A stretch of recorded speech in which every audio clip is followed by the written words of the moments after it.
weather's nice like this tomorrow as well.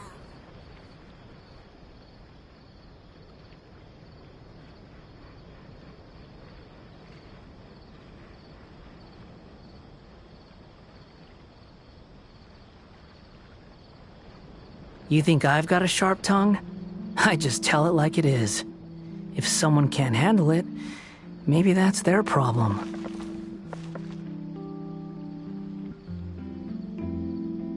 Welcome to Palais Mermonia.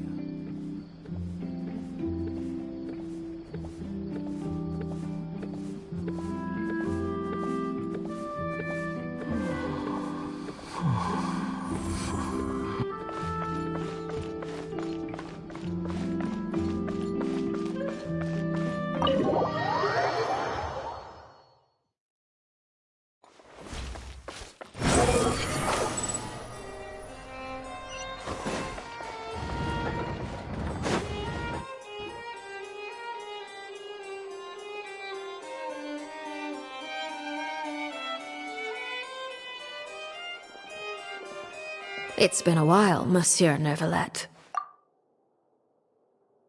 I must say, I wasn't expecting my meeting request to be approved quite so quickly. The Palais Mermonia operates with an efficiency worthy of admiration. It is only right that an esteemed diplomat such as yourself should be afforded the proper level of respect. Although, if I may speak plainly, I must confess that I did not anticipate we would have the occasion to meet again after presenting you with the Gnosis. I see you've brought the Traveler and Paimon with you as well. If I may inquire as to the purpose of your visit. I'll be departing Fontaine shortly. There is, however, an outstanding matter that I would like to see resolved before I go. It requires a rather lengthy explanation, I'm afraid. So I took the liberty of explaining everything in this proposal. Please review it at your leisure, Monsieur Neuvillette.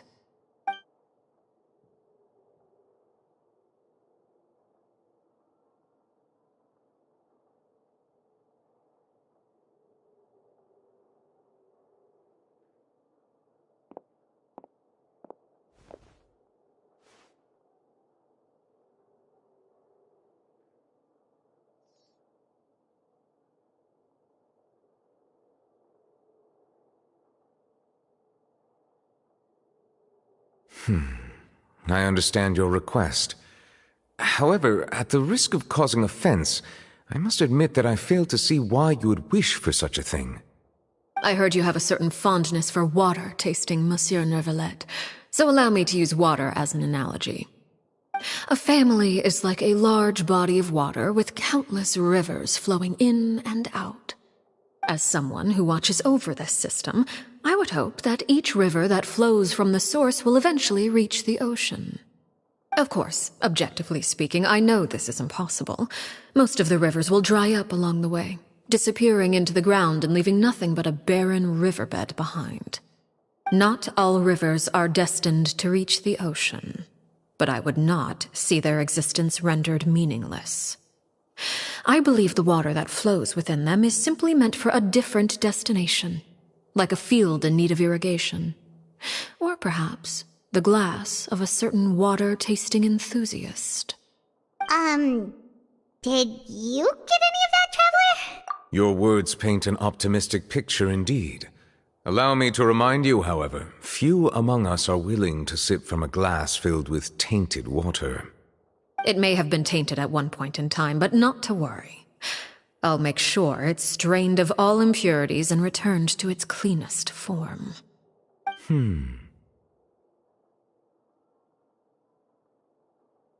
I seem to recall there being a transactional aspect to your proposal. Perhaps you could expound on that? If you accept my proposal, Monsieur Neuvillette, I will gradually withdraw my forces from Fontaine. And, unless absolutely necessary, I will no longer carry out any special missions within Fontaine. I presume I can take your words to mean that, in the future, cases similar to the Tartuffe assassination will cease to cross my desk? Tartuffe? Ah, that thief who embezzled funds from all those charities, you mean? My deepest condolences to his family, but without any evidence, I cannot imagine how the House of the Hearth might have been involved in his passing. Of course, if you accept my proposal, Monsieur Neuvillette, I'm sure certain measures could be taken to reduce the frequency of such troubles. You choose your words carefully indeed. In that case, I am inclined to accept your proposal. My thanks for your generosity, Monsieur Neuvillette. Well, with that settled, we should be going now. I took the liberty of bringing along 2 bottles of spring water from Snezhnaya for you to enjoy. I do hope I get the chance to hear your impressions. Perhaps at our next meeting, yes? Indeed. I trust you would not overlook your commitment in the meantime. All right, Traveler Paimon. Time to go.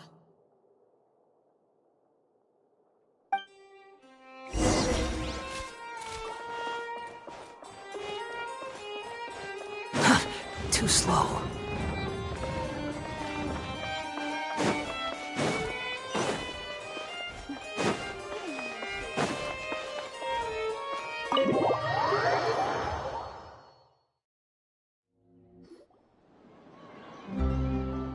So, what exactly were you talking about back there? Paimon only heard you mention some rivers, a large body of water, and then some kind of irrigation scheme. You really want to know? I would imagine there might be more pressing concerns at the moment. Winnie, Paimon really hopes everything's going okay.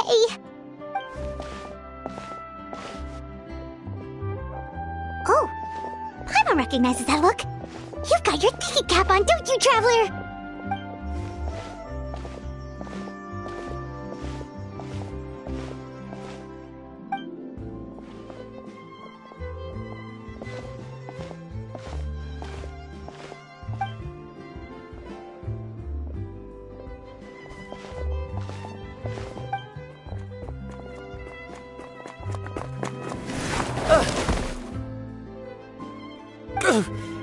Oh, shoot. Are you alright? Oh, jeez. I'm so sorry. I was so focused on selling these papers, I wasn't looking where I was going. Well, let me make it up to you at least. Here, take this paper. On the house. Oh, you don't have to give us anything. Please, I want to. It's not like I'm short on supply. All the extras will be useless come tomorrow anyway. It's my fault, really. I was just trying to bring home some extra mora for the family, but I bit off more than I can chew. I haven't had many takers today, so I'm still swimming in papers. What's going on here? Nothing much. I just ran into your friend here on accident. I should probably get going, actually. Hold on. Of course, I'm happy to compensate you with mora, it's just... I'll take 3 papers. Here. Your payment. Oh! Thank you for your patronage. May the Archons bless you with good fortune. If only I had the chance to run into such generous customers every day. I should probably just take on a smaller inventory, though, right? I'm getting married soon, so... Well, now that my affairs are settled, we should take the boat back to Poisson. We've even acquired some light reading to enjoy along the way. Actually, why don't we... Paimon just realized how hungry she is. She can't head back to Poisson and... It appears you two are under the impression that delaying our return will somehow alter the situation in your favor.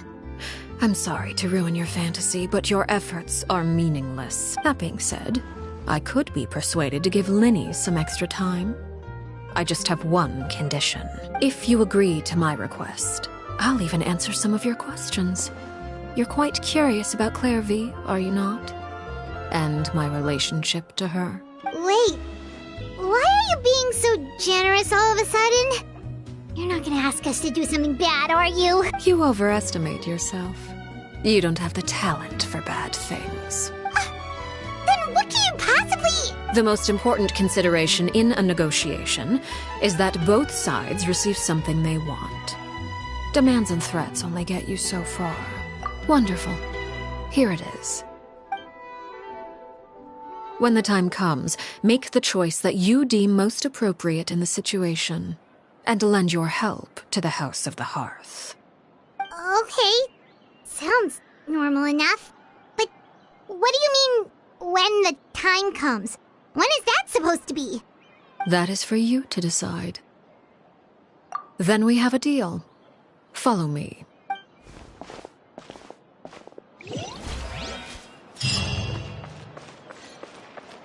Squall Fury!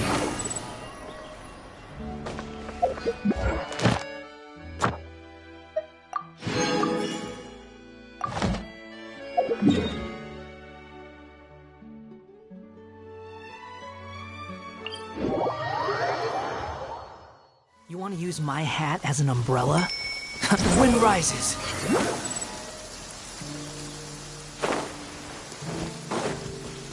Quit following me.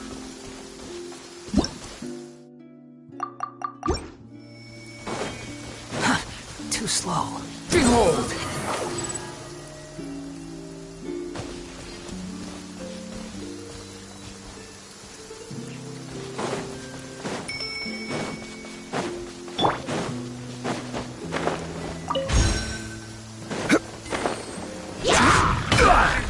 Gather!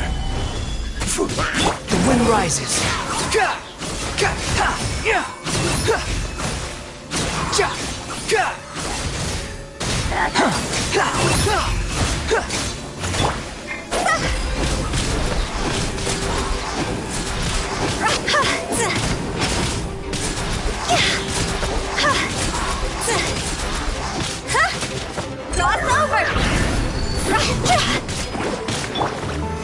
Solidify! Wretched vermin!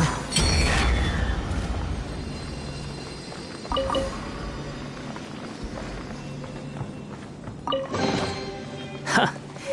You even want this?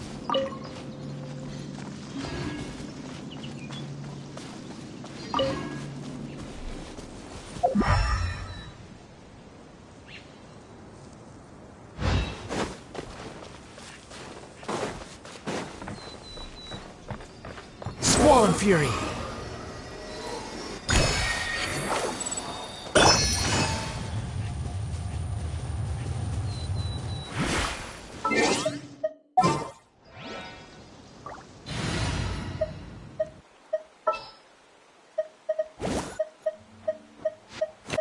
An insurmountable.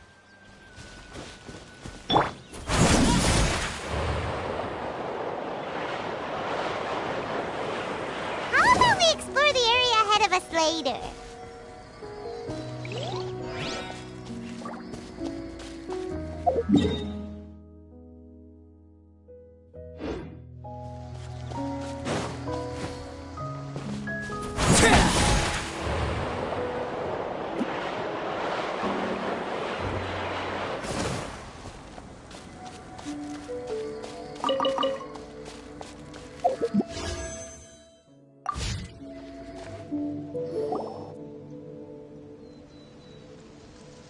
What is this place? Somewhere long forgotten by everyone. It used to be a grand building. Now it's nothing more than a pile of rubble. No one comes here anymore, nor does anyone care about what once happened here. Although, this place does have something to do with the story I'm about to tell you. It was before I became a harbinger, and before Linny and the others joined the House of the Hearth. Due to certain events, I first killed Clairvy and then her mother. And this is where it all happened. You were the one that killed Clairvy? Patience now. Allow me to explain Clairvy's side of the story first. I'll start from the beginning. Clairvy was 6 years old when she was brought by her mother, Crucibina, to live in the House of the Hearth. From the outside, it seemed like a fairy tale. A thriving family made up of kind adults and friendly children. Crucibina was the Knave at that time, and the House of the Hearth was under her control. She was Clairvy's mother by blood, but she was also the mother to all the children in the house. Clairvy was happy here, for a time. But she quickly realized that being part of this family wasn't a fairy tale at all. It was a kind of purgatory. Purgatory? Exactly. The House of the Hearth takes in war orphans from all over Tevat. But as for how to raise them, that depends entirely on the person in charge. Crucibina came up with a novel idea. She would teach the children to fight, force them to duel each other, and then crown as the king of the house the child who proved themselves most worthy of inheriting her title. It's difficult to estimate the number of children who died or were maimed in the process. There's little I can say about the ones who died.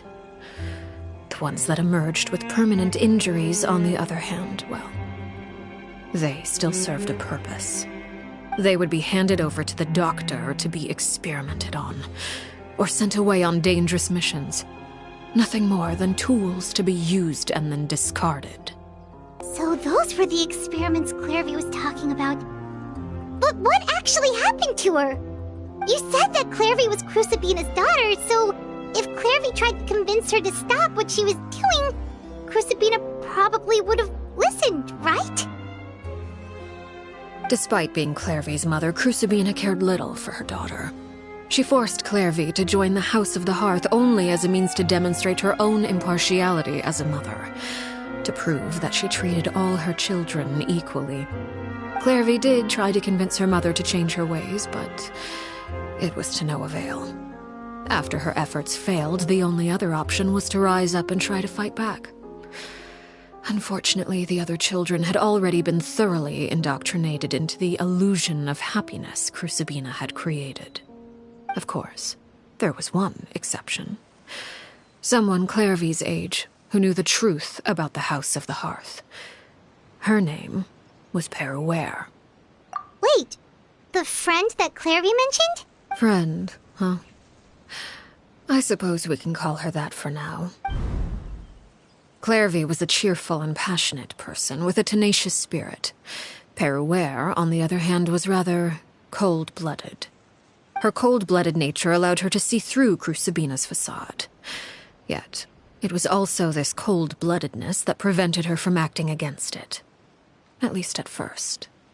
While Clairvy longed for freedom, Peruere was convinced that, amid all the fighting and violence, she would make it until the end. Despite their differences, the two became fast friends, united by their knowledge of the truth. Clairvy told Peruere that she hoped to create a real family, where no one would be killed or sacrificed. There may have been a certain naivete to her ideas, but Clairvy proved her determination many times over. She tried countless times to run away, ask for help, or expose the truth. But her efforts only earned her beating after beating. The only thing that kept her going was her strength of will. Even with her body racked with pain, she would still stand on her tiptoes and open the window at night. She and Peruere would look out at the moon together, a fierce longing for freedom shining in her eyes. But one day that light simply vanished. Oh no. What happened? Her hopelessness resulted from a culmination of things. 10 years had passed. 10 years worth of failure after failure. She and Peruere weren't children anymore, but finding any chance to escape still seemed as hopeless as ever. It was during this time that Peruere suggested a new plan. If escaping was out of the question, why not take down the very person sitting on top of this throne of lies? Mother herself. Clairvy rejected that proposal. She claimed that, as a famous harbinger, Crucibina possessed an unimaginable amount of power. Trying to kill her would have an incredibly low chance of success. Clairvy never gave another reason, but Peruere could see it written all over her face. Clairvy still thought of Crucibina as her mother. Killing her own flesh and blood was a line she couldn't bring herself to cross. If she couldn't escape and fight back, then only one option remained. Precisely. Death was the only way that she felt she could be free. It happened during a duel. When she arrived at the dueling ring that day, her partner turned out to be none other than Peruere. The very person that had stood by her side all those years. It was a fierce battle. But ultimately, Clairvy decided to let Perouer end her life. From that moment on, Perouer's journey was one written in flames. When the rain finally came and washed it all away, there she stood, the sole victor in Mother's endless game of slaughter. A trail of corpses strewn across her path to success. It was the very result she had predicted 10 years prior. Even then, she believed she would make it until the end. She wasn't surprised by the fact that she emerged as Mother's undisputed heir. Rather, her success left her with an inexplicable sense of restlessness. She was unsettled. And there was only one thing that could quell that sensation. Perhaps you two would like to take a guess as to what it was? Crucibina, you mean? But... Correct. This is the place where Perouer killed her best friend. A mere year later, this is also the place where she fought tooth and nail to kill the mother they shared. The moment she acted, any conception of what was right or wrong ceased to matter. It's one of the principles of the house. Only those who survive get to write the rules. Perouer won the battle, and became a harbinger herself. After which Her Majesty, the Tsaritsa, bestowed upon her a new name. Arlecchino. So the Perry Clairvy was talking about... It was you all along. You're Perouer. Arlecchino is just a name you got later. I left that name behind long ago. I must say, hearing it now does bring back memories.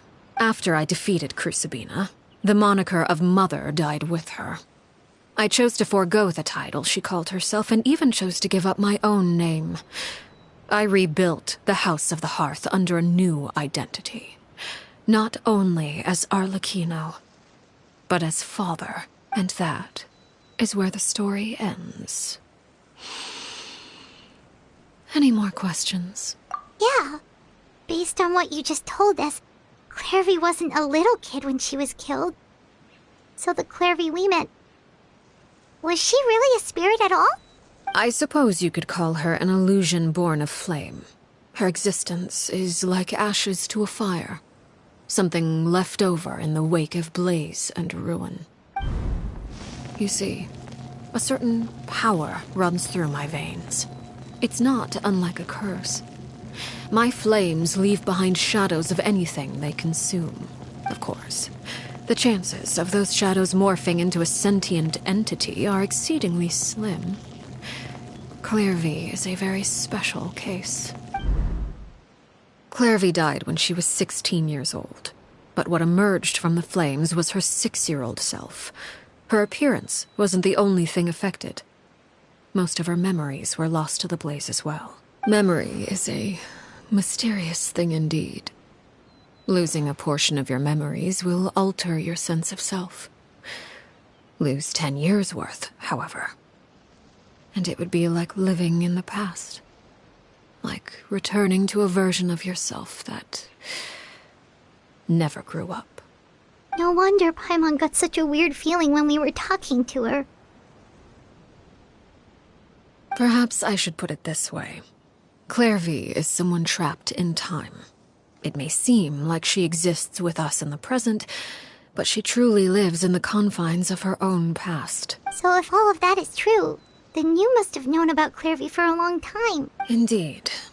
She's a rather volatile and unstable entity. Sometimes she would look after the children. She's even saved some of their lives. But other times, she would hide from me and become obsessed with revealing the truth about the house to anyone who will listen. Shadows don't have the capacity to learn or grow. Any new information they encounter is quickly forgotten over time. Your attempts to expose Clairvy to sunlight, they failed. Yes. The reason is actually quite simple. In Clairvy's mind, the house is impossible to escape, and it is this very perception that traps her there. But no matter. All I have to do is kill her again, and all will be resolved. I don't anticipate so much as a single speck of ash will be left behind this time. Wait! Paimon can understand why you might want her gone, but isn't there another way? So what if she's trapped in her 6-year-old self? She's still your friend! At least talk to her first! It's too late for that. She broke the rules, and now she must be punished. That goes for Filial and Nantoy as well. She's had quite the effect on them. I hope you understand. The difference between Crucibina and myself lies in our formulation of the rules, not our policy for enforcing them. Upholding the rules without question is a trait we both share, because that is how a household should be run. Is this really what you want to do? Whatever could you mean? Don't you want to say a proper goodbye at least? Whether as a killer or as a father, there are two things that must be avoided at all costs: anger and sorrow. Anger makes you impulsive. Sorrow causes you to waver. Well, it appears it's about time to proceed. Before we arrived, I told some of my well-behaved children to bring our troublemakers here by nightfall. I do believe I've kept my end of the deal. I gave your friends quite a bit more time. As for what happens now, we'll just have to wait and...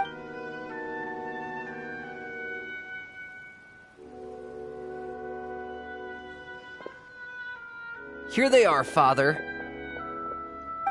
You gonna execute him? Seeing something like that would actually be a first for me. Lenny! I'm sorry. I heard about how you helped buy us more time, but I still failed. I couldn't find a way to fulfill her wish. Huh? Are you...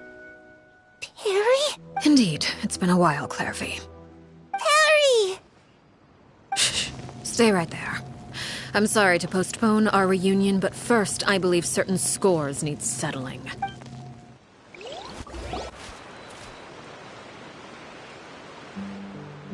Father, let me explain.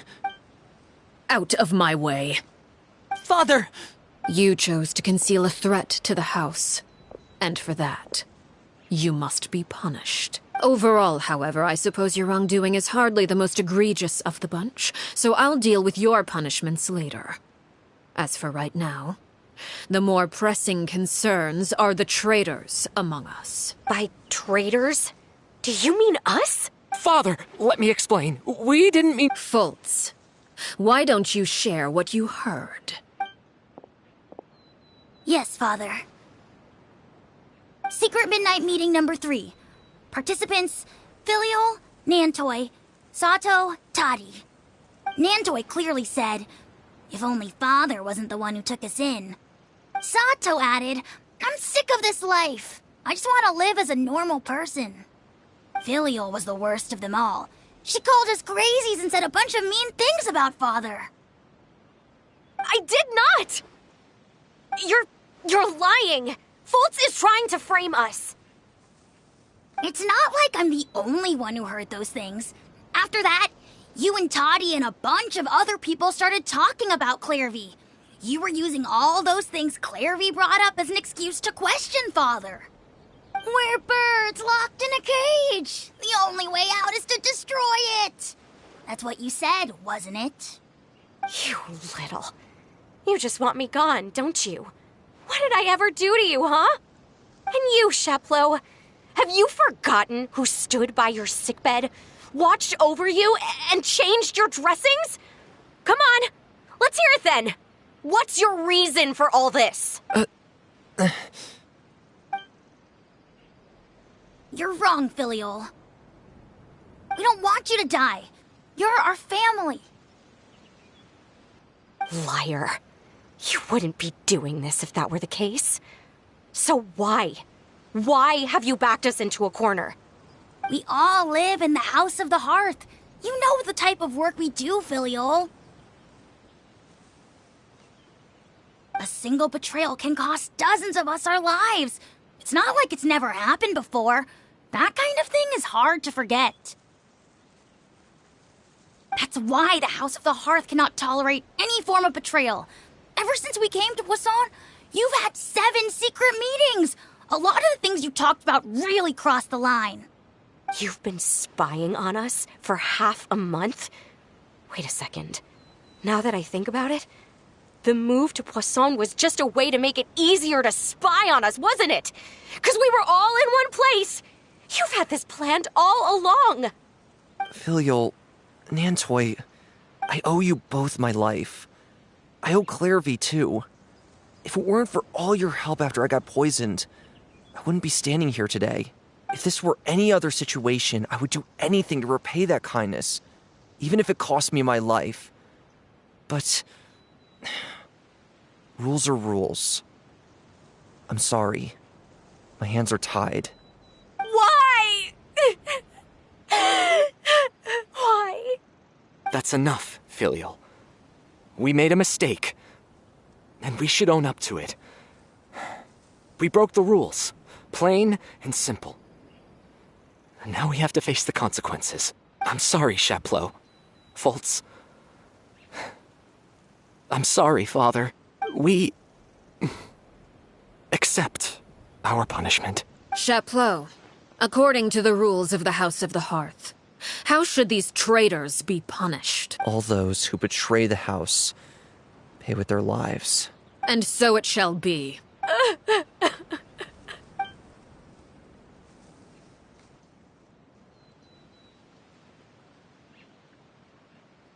Father, please wait! Something you want to say, Linny? Please reconsider, Father. What Filial and the others did, does it really count as betrayal? We all come from broken families. From the very first day we joined the House of the Hearth, we wanted nothing more than to make it a real home. But the truth is, none of us know what a real home should look like. I'm not saying I have all the answers. All I know is this. Killing Filial and the others may uphold the rules, but doing so will only bring us further away from being a real family than we've ever been. So please, Father, please reconsider. I agree with Linny. Father, please. Linny, you...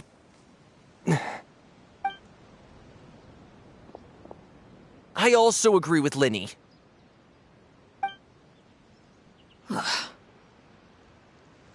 An order once given cannot be rescinded.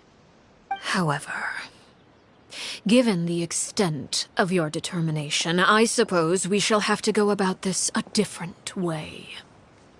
Draw your weapons and face me. Our weapons? Father, are you referring to a duel? Precisely. The rules of the house will not be altered. Traitors must be punished. However, resolving disputes with a duel is also one of our rules, one that also applies to me. Demonstrate a sufficient showing of strength, and I shall offer a concession. Impossible. Father is way too strong, even for Linny.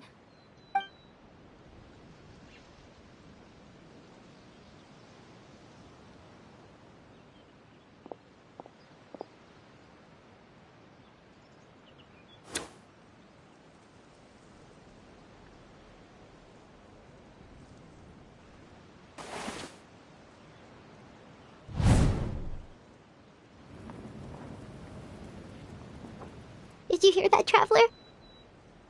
Lenny and the others have to duel the Knave. What should we do? Can they really win something like that? If they lose, those people from the house are really gonna be executed. Hey, are you listening? Don't you want to say a proper goodbye at least? Anger makes you impulsive. Sorrow causes you to waver.